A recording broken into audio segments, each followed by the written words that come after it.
Here, it's now September 2nd, Monday, Labor Day, 3:31, 1 a.m. It's been going on for a while now. I'm in the worst place you can actually be right now with this. It's in your head, and you can't take your mind off of every hiccup. It's regurgitating, and you're starting to just feel claustrophobic, and just where you kind of want out of your body. So I'm hoping now just talking about it here will help relieve some of it.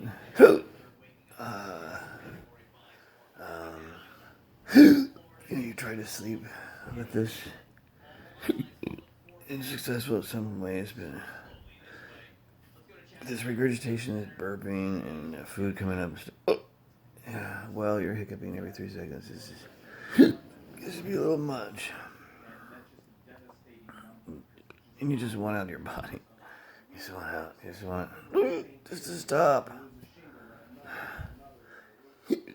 It doesn't, and so you have to keep living through it. It's miserable. This is like the worst. This is torture.